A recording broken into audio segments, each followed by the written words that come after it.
வணக்கம். பைபிளை முழுவதுமாக வாசிக்கும் நம் லட்சிய பயணத்திற்கு உங்களை அன்புடன் வரவேற்கிறேன். இன்று நாம் நீதித்தலைவர்கள் நூலில் 18வது அதிகாரத்தை வாசிக்க இருக்கிறோம். இதுவரை நாம் மொத்த நூல்களில் 19.18% நூல்களை வாசித்து முடித்துவிட்டோம். இன்னும் சில நூல்களை முடித்தால் நம் பயணம் வெற்றிகரமாகும். இன்றைய வாசிப்பின் மூலம் அந்த இலக்கை இன்னும் முன்னோக்கி நகர்த்துவோம். வாங்க தொடங்குவோம். மீகாவும் தான் குலத்தாரும் அந்நாள்களில் இஸ்ரவேலுக்கு அரசன் இல்லை. அந்நாள்களில் தான் குலத்தார் தாம் வாழ்வதற்கென உரிமை பகுதியை தேடிக் கொண்டிருந்தனர். ஏனெனில் அந்நாள் வரை இஸ்ரவேலின் குலங்களிடையே அவர்களுக்கு உரிமை பகுதி கிடைக்கவில்லை. தான் மக்கள் தங்கள் குலத்தாருள் ஆற்றல் வாய்ந்த அனைவரிலிருந்தும் சோராவையும் யெசுத்தாவோயையும் சார்ந்த 5 போர் வீரர்களை நாட்டை உளவு பார்க்கவும் வேவு பார்க்கவும் அனுப்பினர். அவர்கள் அவர்களிடம், "செல்லுங்கள், நிலத்தை வேவு பாருங்கள்" என்றனர்.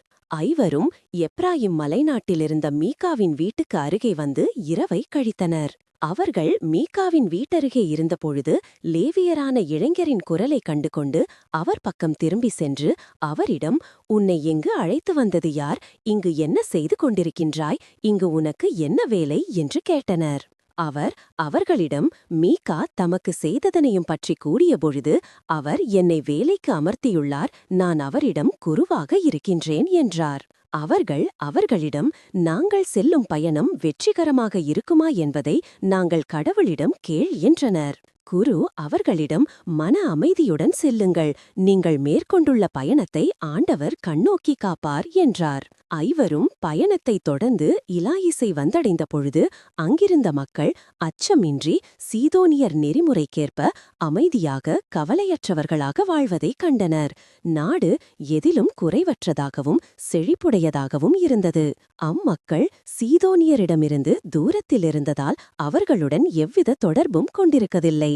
அவர்கள் சோராவிலும் யெசுத்தாவோலிலும் இருந்த சகோதரர்களிடம் திரும்பி வந்தனர்.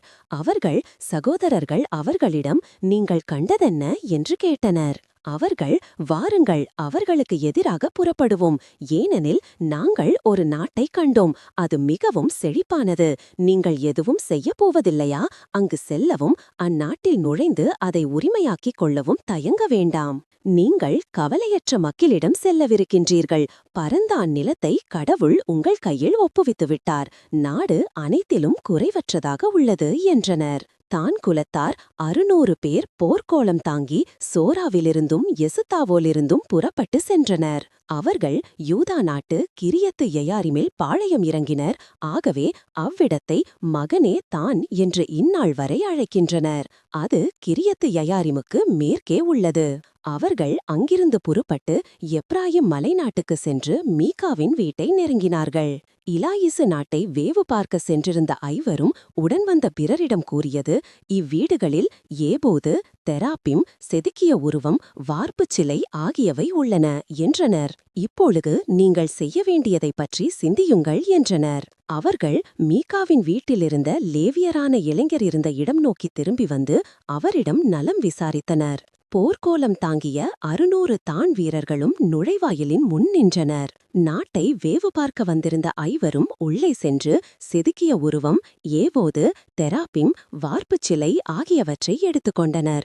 குருவும் போர்க்கோலம் தாங்கிய 600 வீரர்களும் நுழைவாயிலின் முன் நின்று கொண்டிருந்தனர். மீகாவின் வீட்டுக்குள் சென்ற ஐவரும் செதுக்கிய உருவம், ஏபோது, தெராப்பிம், வார்ப்புச் சிலை ஆகியவற்றை எடுத்தபொழுது குரு அவர்களிடம், நீங்கள் செய்வது என்ன என்று கேட்டார். அவர்கள் அவர்களிடம், பேசாதே, வாயை மூடு, எங்களுடன் நட, எங்களுக்கு தந்தையாகவும் குருவாகவும் இருப்பாய்.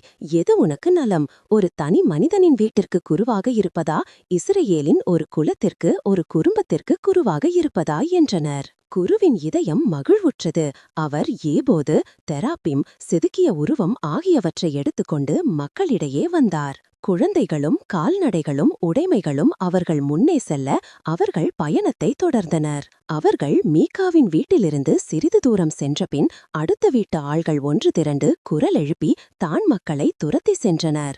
அவர்கள் தான் மக்களை நோக்கி கத்தினர். தான் மக்கள் திரும்பி பார்த்து மீகாவிடம், நீ ஏன் ஆள் திரட்டி வருகின்றாய், உனக்கு என்ன வேண்டும் என்று கேட்டனர்.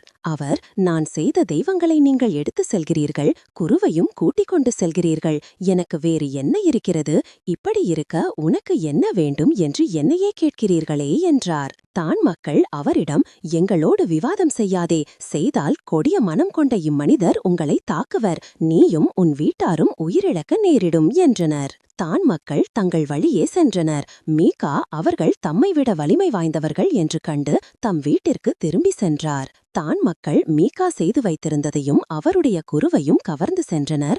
அமைதியாகவும் கவலையற்றும் வாழ்ந்த இலாயசு மக்களுக்கு எதிராக நின்று அவர்களை வாளுக்கு இரையாக்கி நகரை எரித்தனர்.